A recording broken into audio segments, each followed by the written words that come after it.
Hey, Mike here, and if you like what I'm doing here on the podcast and elsewhere, and if you want to help me help more people get into the best shape of their lives, please do consider supporting my sports nutrition company, Legion Athletics, which produces 100% natural, evidence-based health and fitness supplements, including protein powders and protein bars, pre-workout and post-workout supplements, fat burners, multivitamins, joint support, and more.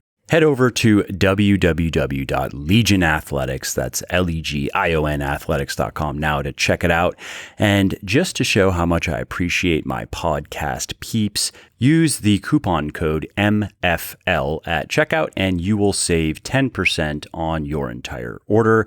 And it'll ship free if you are anywhere in the United States. And if you're not, it'll ship free if your order is over $100. So again, if you appreciate my work and if you want to see more of it, please do consider supporting me so I can keep doing what I love, like producing podcasts like this.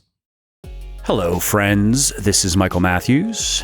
This is the Muscle Life Podcast. Welcome. This episode is going to be about improving muscle definition, which, yes, is a newbie question. So if you are a regular around here, this may not be for you because you know exactly what to do to improve muscle definition, but if you're not sure what to do, this episode is going to be helpful for you. And I wanted to record it because it's a question I get asked about fairly often, mostly from women who want to know how do I improve my muscle definition, but sometimes from guys as well. And I thought it would be helpful for me to record my answer.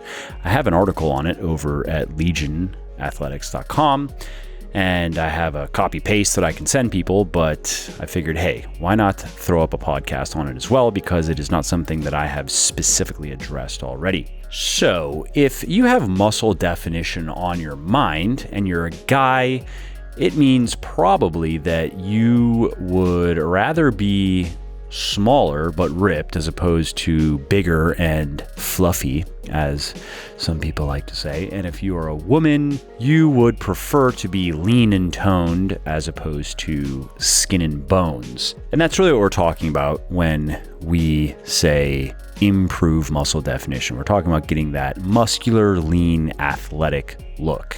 And there's a lot of bad advice out there about how to best achieve that. Clean eating, rep ranges, exercise choices, supplementation, even genetics are often talked about. And fortunately, none of those things are really the answer. We can start with genetics, something that many people are concerned about because they think they just don't have it in them to look a certain way. Well, the truth about that is, while you may not have the genetics to look exactly like your favorite Instagram influencer, you do not need exceptional genes to be a shining example of muscle definition and health and fitness in general. Fortunately, you have the same physiological hardware as the rest of us, and your body and your muscles will respond well if they are given the proper stimuli. And that's what we are going to be getting at in this episode of the podcast. We're going to go over what muscle definition is and what does not increase it and what does. So let's start with, what is muscle definition exactly? Very simple. Muscle definition is the combination of developed muscles with a relatively low body fat percentage. That's it. As you gain muscle and lose fat, your muscle definition increases. And that means then that simply having a lot of muscle is not enough.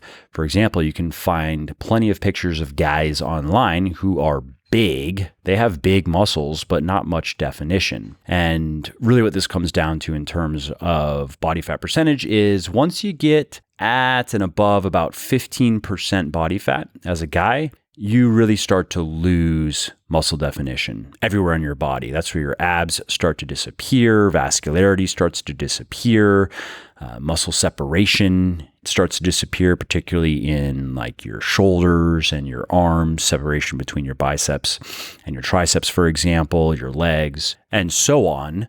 But simply having a low body fat percentage is not the answer either. You can find plenty of people who have, plenty of guys in particular, who have a body fat percentage at or below 10%, which is quite lean, but not quite enough muscle to complete the look. Maybe they have abs and they have some muscle definition there, but everything else is just kind of soft and flabby looking. And again, that's simply because he has not gained enough muscle yet. To put a number to it, I would say that for the average guy to get the amount of muscle definition that he wants, it's going to require gaining anywhere from 15 to 25, maybe even 30 pounds of muscle. And to make some pop culture references, let's say the 15-ish pound range is like Brad Pitt in Fight Club, and the 25 to 30-ish pound range would be Brad Pitt in Troy. You see, in both of those cases, his body fat levels were probably about the same, somewhere around 8% probably, but in Troy, he had quite a bit more muscle. Now, that's not exactly a revelation to most guys, and it's not discouraging. I mean, we got into weightlifting to get bigger and leaner, and we just want to know how to do it most effectively. But many women, however, are often skeptical or downright incredulous of advice to gain muscle because they've been told many, many times that that's going to make them bulky. That's not going to make them defined. And that is completely false. Gaining muscle does not make women bulky. Having too much body fat does. And no, that's not me fat shaming. That's just me stating a simple fact. You see, if you take a woman who looks very lean and athletic and defined, her body fat level is going to be, let's say, somewhere around 18%. That's oftentimes the level that many women aspire to and think of when they hear defined, toned, sculpted, and other similar terms. Ironically, though, if you were to take that woman who looks like that at 18% body fat and raise her body fat to 30%, all of a sudden, she's going to be looking pretty bulky, pretty quote unquote blocky, because the majority of that fat is going to accumulate on top of her muscles, which she has to have quite a bit more of than the average woman to look that way when she's at a lower body fat percentage, to have that lean, defined, toned, athletic look. It actually requires, on average, probably 10 or 15 pounds of muscle above normal for women to get that look once their body fat level is low enough. And so that's why weightlifting can make women look bulky, but it's not the weightlifting per se that's doing it.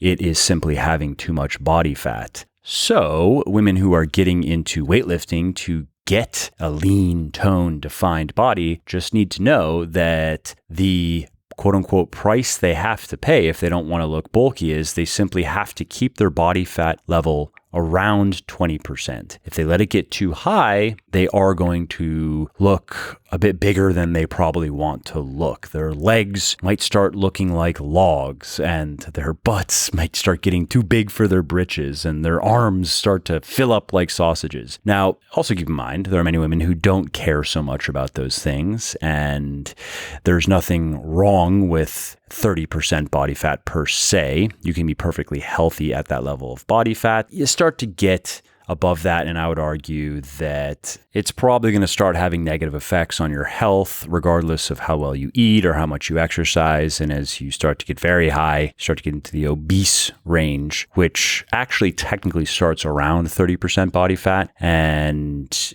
it's going to impair your health. But 25%, anywhere from 25 to 30%, you can be perfectly healthy, and many women like that look. They actually would prefer that look over 18 to 20%, and that's totally fine as well. So I'm simply referring to what I have experienced having worked with thousands of women over the years, and generally speaking, the look that most women want requires gaining 10 to 15 pounds of muscle in the right places on their bodies and reducing their body fat to around 20%. That's where the muscle they've built can really shine. So instead of looking flabby and malnourished, which they can look like at 18% body fat if they have very little muscle, they look lean, they look toned, their butt looks perky, their legs have sleek curves, their arms look defined. So anyways, that's about it as far as what muscle definition is. Now let's talk about how to actually achieve it. And before we get to that, let's dispel 5 big myths. Because if you are struggling to improve your muscle definition, you have probably bought into one or more of these myths. And I know I've made these mistakes, and I've made many other mistakes, and things didn't start to straighten out for me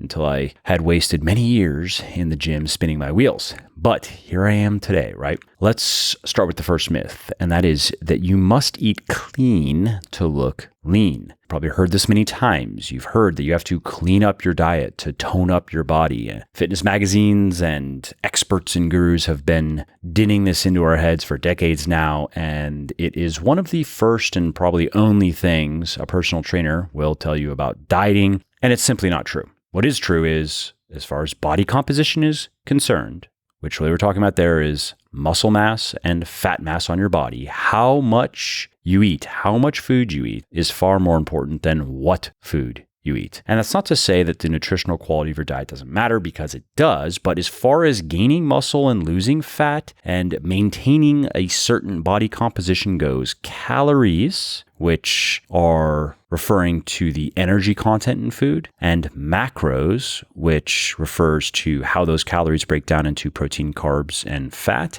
are king and queen, not the individual foods that you're eating, not the foods that are providing the calories or macros. Now, the primary mechanism in play here is called energy balance, which is the relationship between the amount of energy that you consume versus burn. And this is ultimately what dictates whether you gain, lose, or maintain weight over time. And if you're not familiar with energy balance and you really want to learn more about that, you can find an article that I wrote. If you just search Legion Athletics Energy Balance, it'll come up.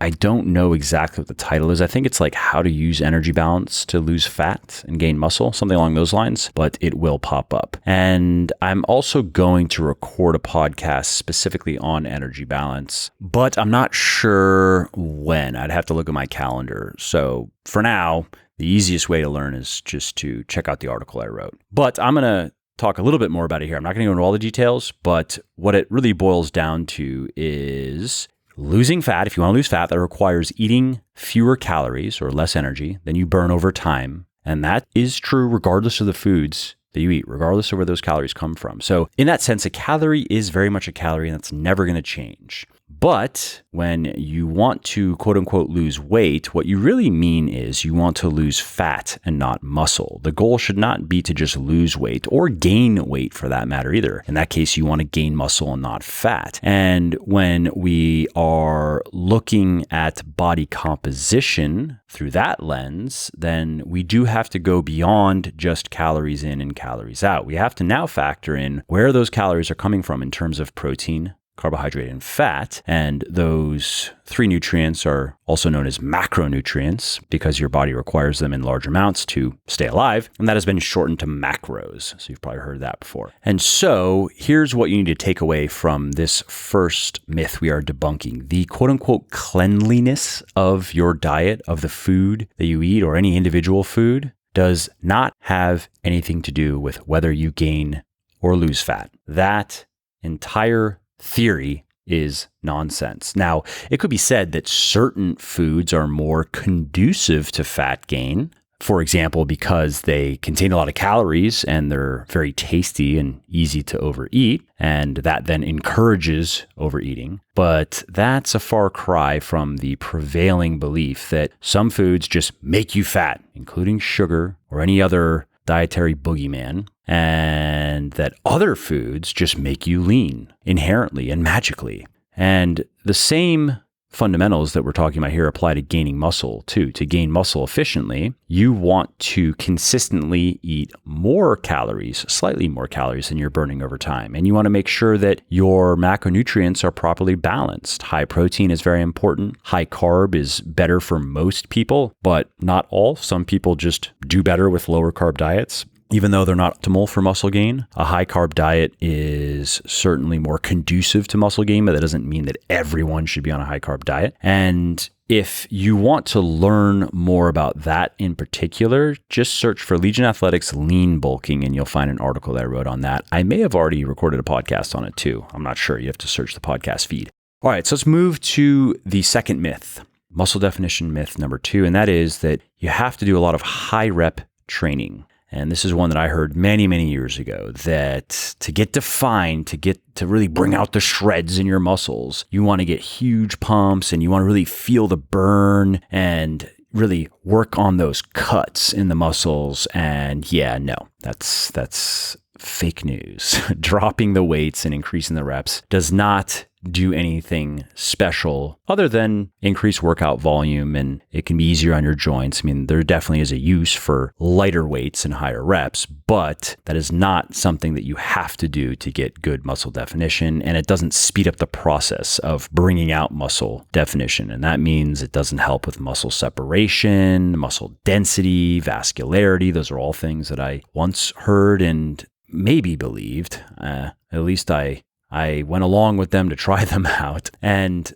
ironically, if you're like most people, you need to do more or less the exact opposite of that to really bump up your muscle definition. In other words, you need to focus more on heavy weightlifting for fewer reps. And what I'm talking about here is working with weights in the range of, let's say, 70 to 85, maybe even 90% of your 1 rep max, in the rep range of anywhere from 4 reps per set to, let's say, up to maybe 10 or 12, not 20, 30 plus and beyond. And the reason for this is pretty simple. To increase your muscle definition, you need to gain muscle. We already talked about that. The best way to gain muscle is to progressively overload your muscles, which means to progressively increase the amount of tension that they're producing over time. And the most effective way to do that is to get stronger. And the most effective way to get stronger is to lift heavier weights. That doesn't mean you only need to be lifting, let's say, very heavy weights, 85 or 90%, but you definitely need to be training with heavy weights, again, in the rep range of, let's say, anywhere from 4 reps per set to 12 reps per set. And you need to be working hard in those sets too. You need to be taking those sets close to the point of technical failure, which is the point where your technique starts to break down and you could get a couple more reps if you really tried, but they're going to be ugly. They're going to be sloppy. They're going to be grinders. I like to end almost all of my hard sets, my working sets, my muscle building sets, 1 or 2 reps shy of that point of technical failure. And again, what that means is you're going to be working hard in your sets. You are going to be working up a sweat in your workouts. And if you want to learn more about this point in particular, exactly how hard you should be working in your hard sets, search Legion Athletics RPE scale, and you'll find an article that I wrote called "This is the Best Guide to the RPE Scale on the Internet."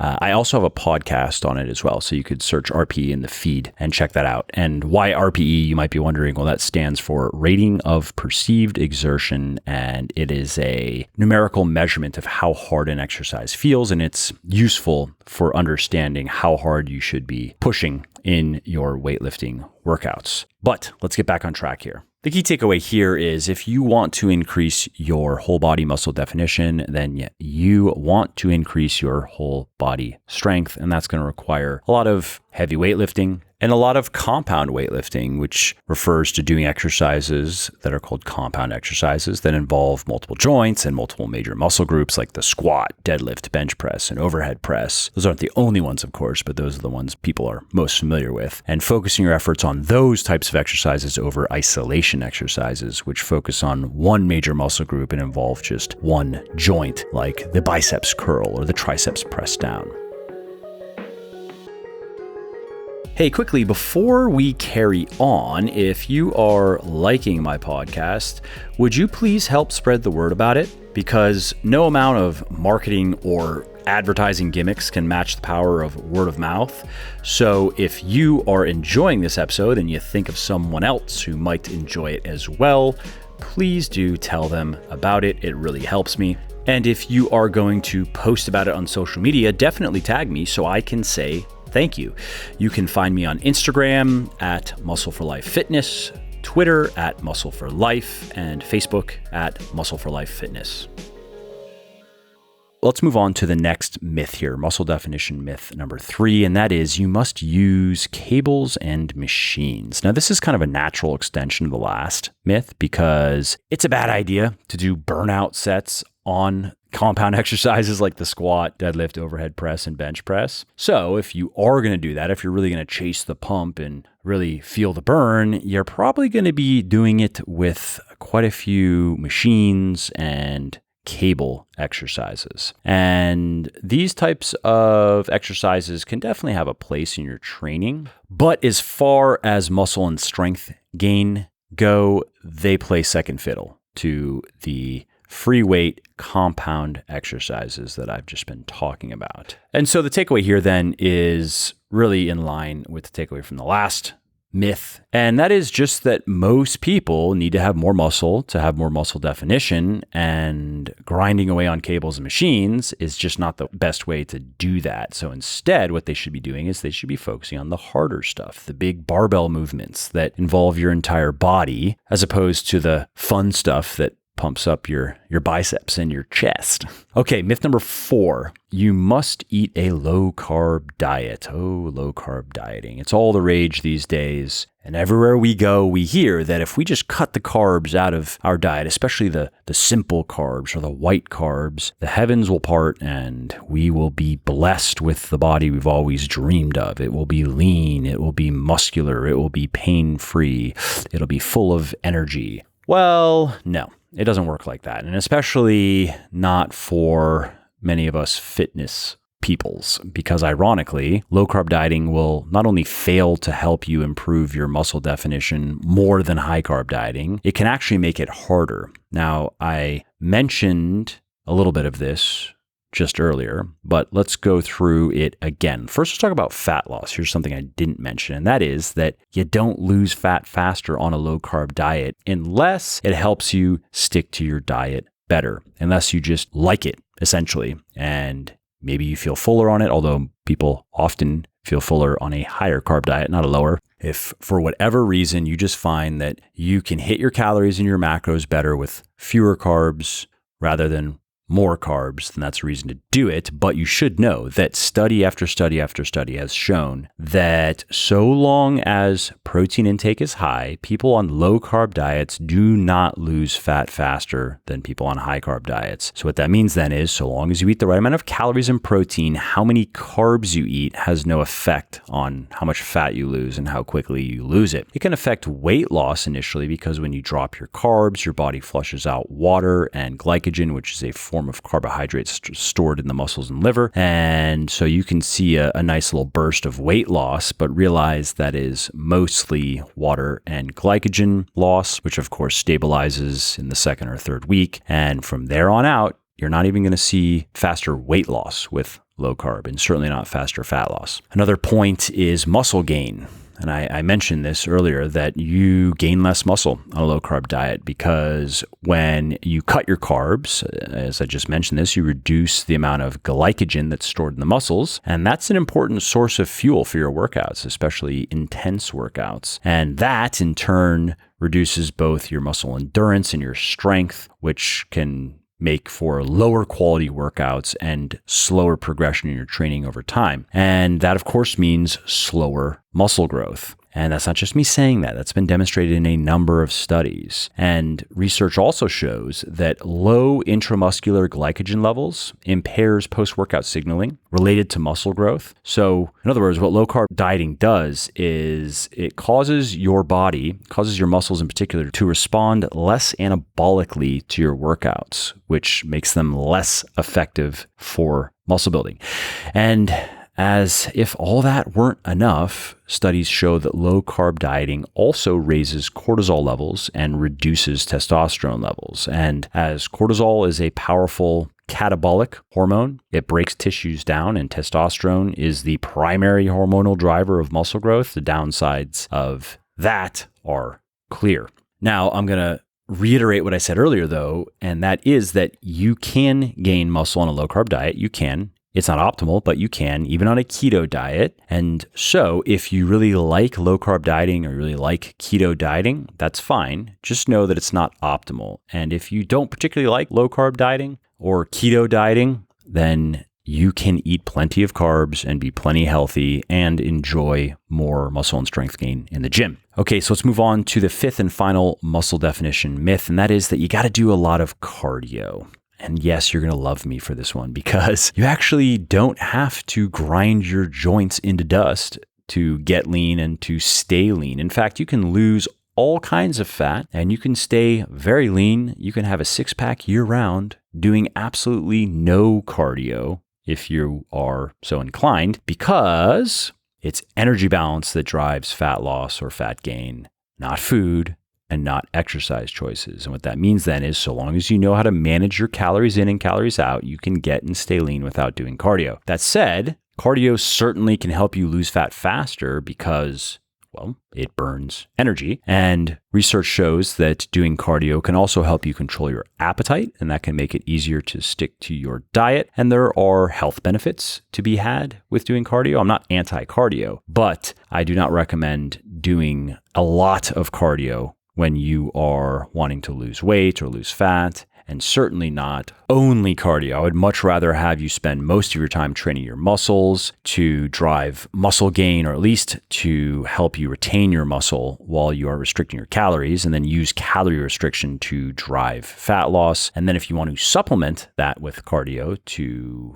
lose a bit more fat, then that's fine. You don't want to do too much though, because if you go overboard, you can actually lose quite a bit of muscle along with the fat that you are losing, which might first look nice because, oh, the scale's going down. But the more muscle you lose, the closer you get to the dreaded skinny fat look that nobody wants. And to be clear on that, what skinny fat really comes down to is a relatively low body fat percentage, but very little muscle. That's how you end up looking skinny fat. And I understand how frustrating that can be. Again, I've worked with many people over the years who came to me skinny fat and then worked their way out of it, but they had no idea what to do in the beginning because they already had lost a bunch of fat. Now they were fairly lean, but all they knew is they just didn't like what they saw in the mirror and didn't know what to do about it. Anyway, as far as cardio goes, here's a simple recommendation when you are restricting your calories to lose fat. If you want to maximize fat loss, if you want to lose fat as quickly as possible, do 1 to 2 hours of high intensity interval training sessions. Keep those sessions though to no more than 30 minutes. I myself do 20 to 30 minutes if I'm doing HIIT, as you've probably heard it referred to, HIIT. And if you don't want to do that for whatever reason, then you can do good old steady state cardio. But I would say do no more than 2 to 3 hours a week. It's just not necessary to do more than that. And your final option is just walking, the ultimate steady state cardio, which many people overlook because they think, oh, how effective can it really be? It's just walking. But walking is great, actually. If you walk at a brisk pace, not power walking, but just walking like you have somewhere to go, you're going to burn, let's say, somewhere around 300 to 400 calories per hour. And it's going to have a negligible impact on your body in terms of impairing muscle and strength gain or post-workout recovery. And it's a good excuse to get outside and off a screen and breathe some fresh air and so forth. All right, so that's it for the fifth and final myths. So now let's go over how to increase muscle definition. I know I've dropped various tips and hints throughout, but let's just summarize things. The name of the game here is adding muscle and dropping fat. We know that. And if you're a guy, that means that you are probably going to have to add somewhere between 20 and 25 pounds of muscle to your frame if you're just an average dude, and then get your body fat to around 10% to get the look that you really want, the defined look. And if you are a woman, it probably means gaining 10 to 15 pounds of muscle in the right places and getting your body fat down to somewhere around 20%. And that's the bikini body.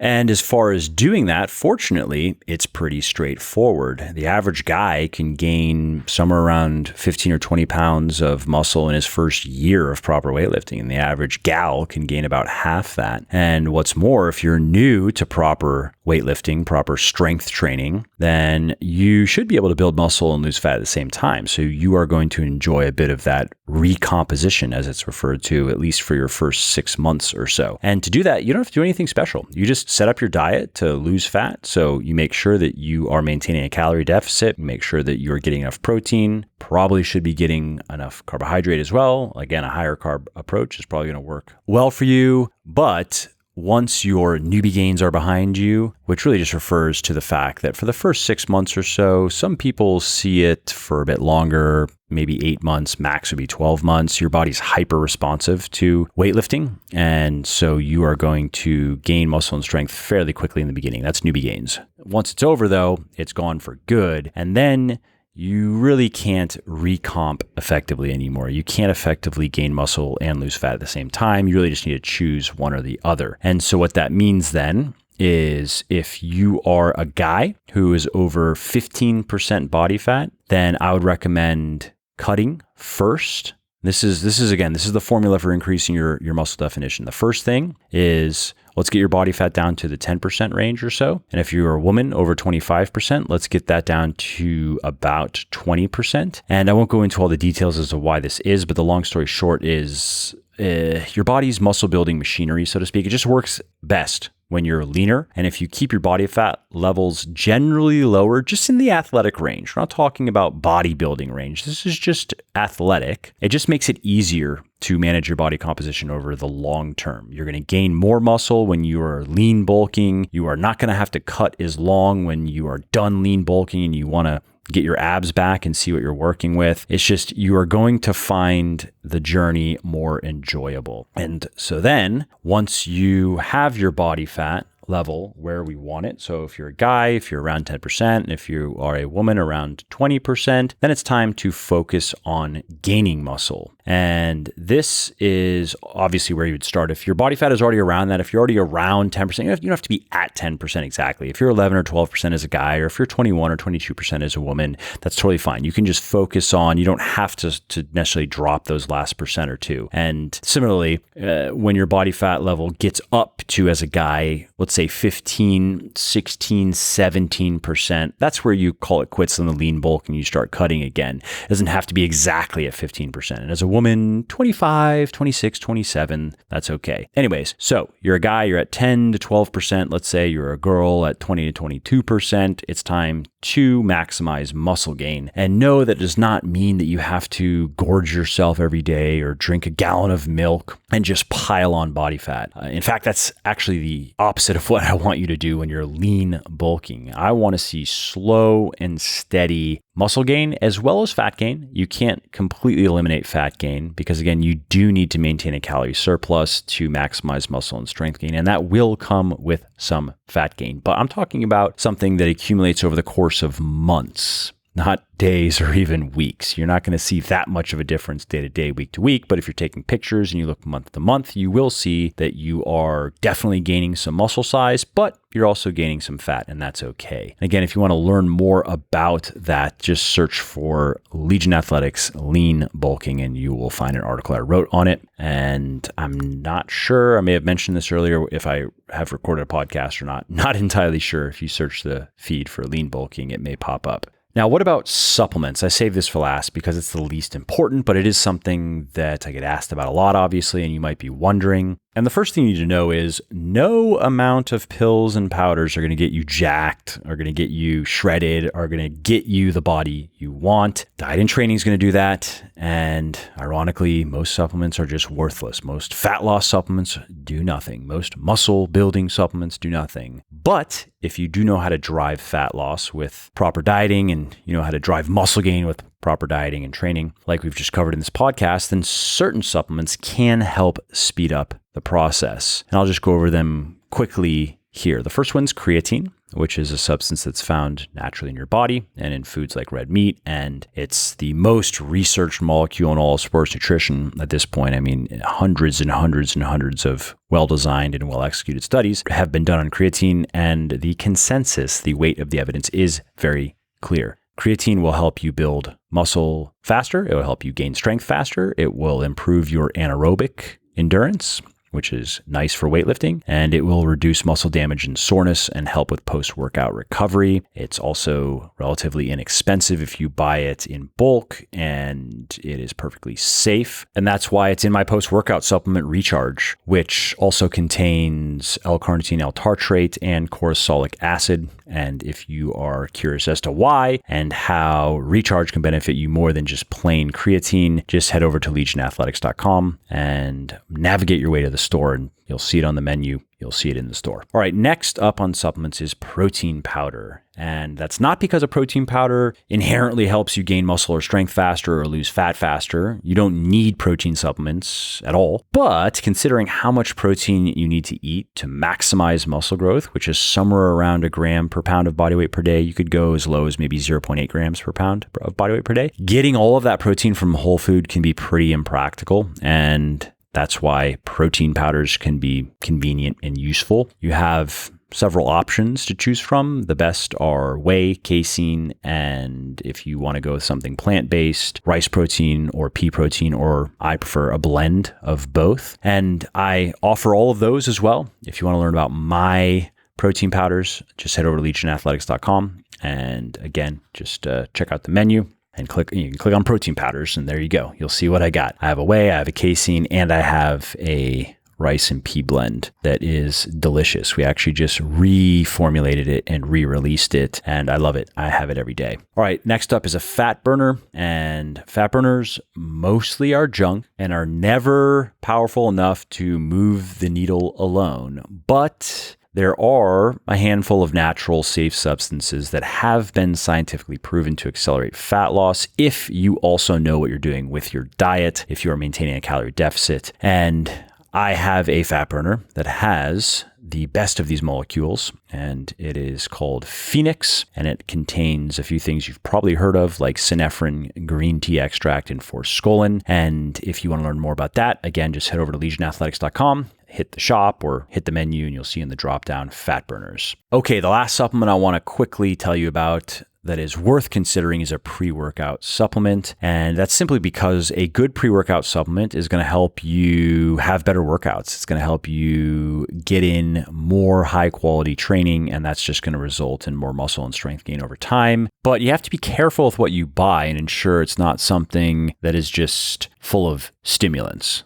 That's out there. A lot of pre-workouts have random ineffective ingredients or tiny doses of good ingredients with a lot of cheap stimulants. And in some cases, the stimulants have been banned. You may have heard of DMAA back in the USP Labs days. The Jacked or Jack 3D, as some people called it, contained a powerful stimulant that you can no longer put in products. There was another pre-workout called Craze, which ended up containing a chemical similar to methamphetamine. And I remember when that pre-workout was popular, people were writing me emails. So I would get several of these emails a week where people would ask me if I've ever tried Craze, and they would tell me how amazing Craze is. And I went and looked at the ingredients, and it contained almost nothing. I was like, that's weird. I guess people haven't experienced caffeine before. No, it turns out it was meth. Apparently meth makes for some pretty intense workouts. And anyway, if you want to learn about my pre-workout, which is actually light on stimulants but heavy on natural, safe, performance-enhancing ingredients like beta-alanine, betaine, citrulline, and alpha-GPC, then you need to head over to legionathletics.com and check out Pulse. That is the name of my pre-workout, or just search Legion Pulse. Okay.